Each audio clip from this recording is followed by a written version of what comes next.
Mesdames et messieurs, bonsoir. Merci à vous d'être venus. Alors pour ceux qui ont déjà assisté à la démonstration de tout à l'heure, ce sera la même chose. Voilà. Mais pour ceux qui ne l'ont pas vu, eh bien, je vais faire un petit effort et on va recommencer. Merci à vous d'être ici pour cette super soirée. Je ne pensais pas réunir autant de monde et j'en suis hyper content. Et du coup, je vais profiter de ce petit temps qui m'est donné pour vous présenter la chose qui est derrière moi, à savoir un couillard. Un couillard, c'est quoi? C'est le fleuron de la technologie au Moyen-Âge. C'est l'arme de siège qui permet de tout défoncer sur son passage. Alors pourquoi un couillard? Parce que vous arrivez aisément à le distinguer dans le noir là. Hein, on appelle un chat au Moyen-Âge. Le mât, c'est la verge. Et les contrepoids, bah, c'est les bourses. Voilà, simplement le couillard. Un couillard, qu'est-ce que ça fait? Un couillard, ça vous envoie des boules de pierre de 80 kg à plusieurs centaines de mètres. Le tout à 100 km/h environ. Hein, c'est pas mal. Et on peut tirer environ 10 fois par heure. Donc c'est vraiment une machine de guerre. Mais alors avant ça, avant d'en arriver à ce fleuron de technologie, bien sûr, il a fallu pas mal de progrès.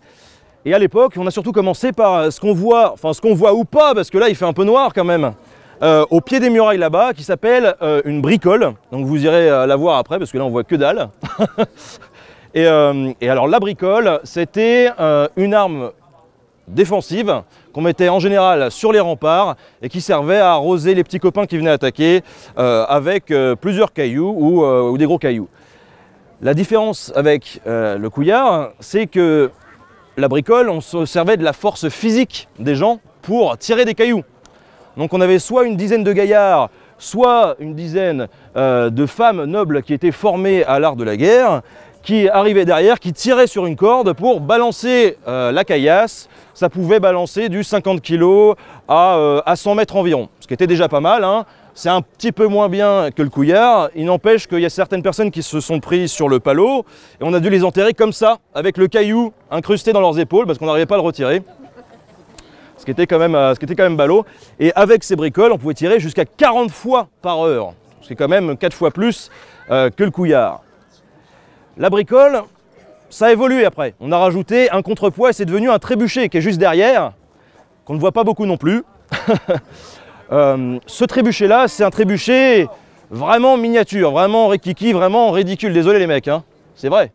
C'est un trébuchet. C'est un modèle pour enfants en même temps. Bah oui, c'est un modèle pour enfants. On l'a pris pour ton gamin? Bah oui, c'est ça. Ça va être bien avec les voisins, hein, ça se marrer. Un vrai trébuchet, ça fait au minimum 9 mètres de haut. Voilà, donc c'est pas la même envergure. Et par contre, ça c'était de la machine de guerre. Ça envoyait des projectiles de 130 kg jusqu'à 200 mètres. Donc autant dire que ça défonçait tout sur son passage. Et c'est justement un de ces grands inconvénients. Les inconvénients, il y en a 3, des gros inconvénients. Le premier, c'est qu'il faut pas moins d'une centaine d'hommes pour charger la bête et pour l'entretenir. Donc ça fait quand même un beau petit régiment à déplacer juste pour tirer un boulet par heure. Et ça, c'est son deuxième inconvénient, c'est que si vous voulez un petit peu de rapidité, bah, faut pas aller voir du côté du trébuchet. Hein, et le troisième inconvénient, bah, c'est que ça tire tout droit. Et du coup, il se passe quoi quand vous tirez tout droit sur une muraille? Bah, vous pétez la muraille.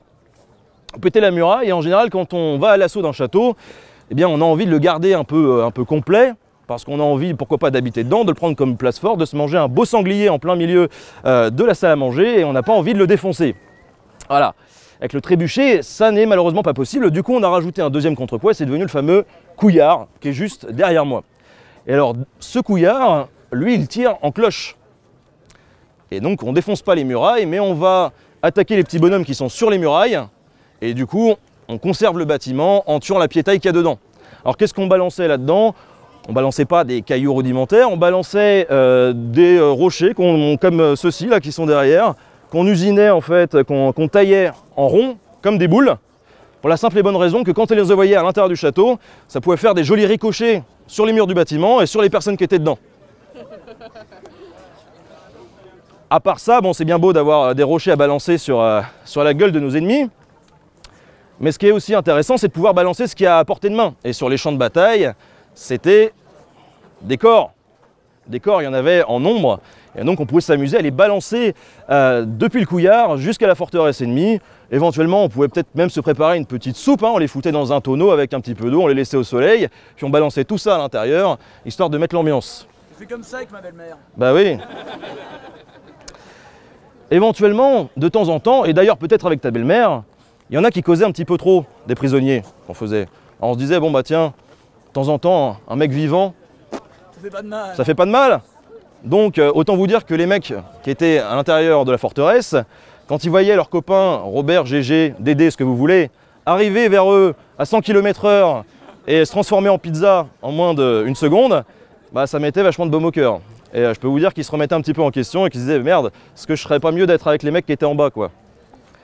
Autre utilisation, pas très meurtrière mais ma foi assez psychologique, dans le genre de tonneau que vous voyez là, on pouvait mettre tous les excréments des soldats. Et ça, pour refaire le papier peint, il n'y a rien de mieux. Donc on balançait ça, et ma foi, bah, ça mettait du baume au cœur aussi. T'en dis quoi toi? Pourquoi tu étais près du tonneau? Bah, parce qu'il faut bien le vider. Ah bah oui, j'imagine. Ouais, quand on est rempli, bah faut bien se vider pour remplir le tonneau. Hein. Ah bah oui, tout à fait. Voilà. Pareil, s'il faut s'occuper de vos façades cet été, on est là pour ça. Hein. On va vous les rafraîchir un grand coup, pas un grand bâtiment. Voilà. Il n'y a qu'une seule couleur par contre, débrouillez-vous avec.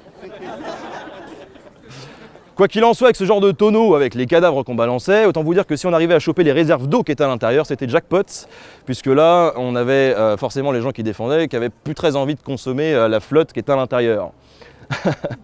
Voilà un petit peu pour cette présentation de Couillard. Je me doute que vous avez tous envie de voir comment on tire, mais avant de tirer, il va falloir m'aider un petit peu, puisqu'à l'époque, avant de tirer, on criait Trébuka. Trébuka, pourquoi? Pour prévenir les copains qui étaient dans le tumulte de la bataille qu'on allait tirer avec le Couillard. Qu'est-ce que tu fais encore? Je suis en train de te faire humilier par un boulet en pierre. Ah bah bravo. C'est pas un boulet qui est en train de me parler qui va m'apprendre ce genre de choses. Bravo, bravo.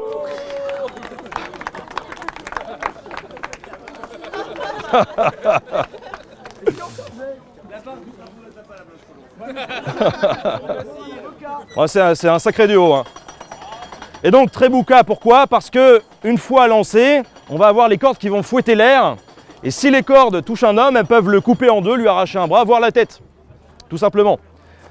Alors après, si on est un peu farceur, en pleine nuit, on pouvait s'amuser à crier Trébuka. Et puis comme ça, dans la forteresse, bah, il flippait toute la nuit pendant que nous, on allait se coucher. Voilà, c'est la guerre psychologique. On va s'entraîner un petit peu avant de lancer le boulet. Je vais m'assurer que vous êtes bien prêts. Donc on va le faire ensemble, on va crier un beau Trébuka. Dans 3, 2, 1... Trébuka! C'est pas mal, ils sont en forme ce soir. Il a raison. On va refaire un petit essai. 3, 2, 1... Trébuka! Eh, pas mal. Tant que les voisins ou les policiers sont pas arrivés, on tire pas. Hein.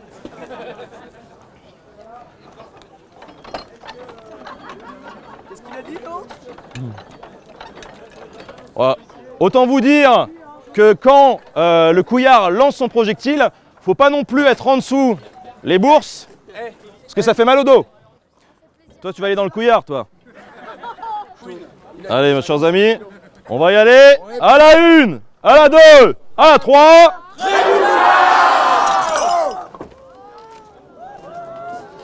Et ça va arriver au milieu. Yeah!